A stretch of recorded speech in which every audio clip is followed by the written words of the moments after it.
Hola, ¿qué tal? Y bienvenidos una vez más a Rusa en Urbe. Yo soy Saraí y bueno, sé que llevamos semanas desaparecidas de nuestro canal y nuestras redes sociales y bueno, hoy les quiero contar el porqué, así que aquí vamos.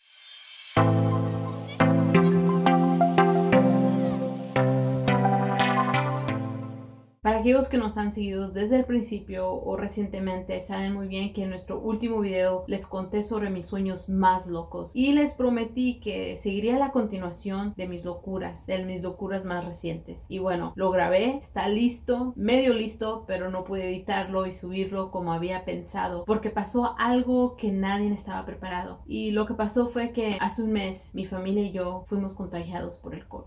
No quiero que este video se torne un poco triste, pues sería lo contrario a lo que quiero hacer y eso es inspirar. Pero creo que es importante que les cuente mi experiencia porque quizás hay alguien que esté pasando por lo mismo que yo. Somos 5 de familia y nunca pensé pasar algo como lo que experimentamos como familia, aunque a veces parecía que lo pasaba sola, pues cada quien estaba peleando su propia batalla. Creo que en medio de todo esto fue una bendición estar enfermos juntos porque si tan solo uno de nosotros hubiera estado batallando, enfrentándose solo a esta enfermedad, no creo que hubiéramos ganado la batalla.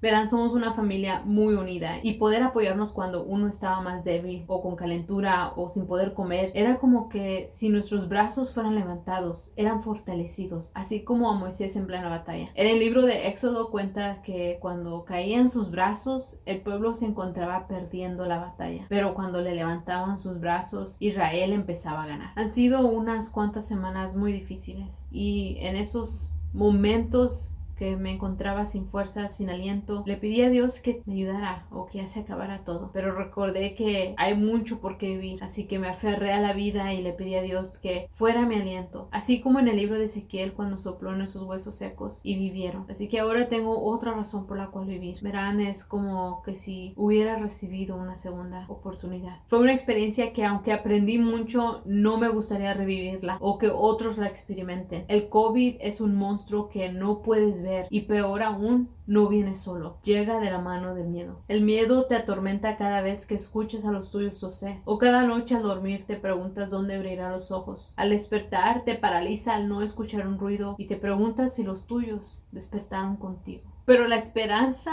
y la fe fueron inyectados en nosotros cada día. En todos los rincones del mundo habían unos guerreros orando. En México, en Virginia, Maryland, aquí en Texas, en Israel, Colombia, Irlanda del Norte y en muchos otros lugares del mundo había amistades y familiares orando día tras día. Sus mensajes, sus llamadas, sus palabras de ánimo nos ayudaron. Vimos cómo esa hermandad se extendía al ver cómo todos los días familiares y amigos nos dejaban a la puerta comida, cartas, flores, la cena y mucho más. Familiares que teníamos mucho sin ver, amistades que solo veíamos una vez al mes y otros que fueron la extra mía. Movieron a toda una comunidad para apoyarnos con la cena. Fueron nuestra fortaleza, nuestra esperanza, nuestros ángeles. Parece que sobrevivimos. Estamos esperando los nuevos resultados después de un mes de estar enfermos. Y no creo que fue suerte, más bien un milagro, 5 para ser exactos. En esta guerra, y sí me atrevo a decir guerra porque estábamos peleando por nuestras propias vidas, aprendí algunas cosas y una de ellas fue que cuando no tienes buena salud, todo se pone en perspectiva y resulta que las cosas que parecían importantes ya no lo son. Lo que pensabas que necesitabas o querías vienen a ser opcional. Con todo esto que he experimentado, he vivido, te quiero aconsejar que en estos momentos que parece que todo está al revés, busques una nueva perspectiva. Valora la salud, la vida, tu familia. Busca formas de ayudar a los tuyos sin tanto preguntar si necesitan ayuda. Busca tu propósito en esta vida, pues todos fuimos creados con un propósito. No somos casualidades. Si aún estamos aquí en este mundo es por algo. Y por último, disfrútalo, porque mañana no está garantizado. Esto es todo por hoy. Espero que se encuentren bien. No olviden suscribirse. Nos vemos hasta la próxima. Adiós y muchas bendiciones.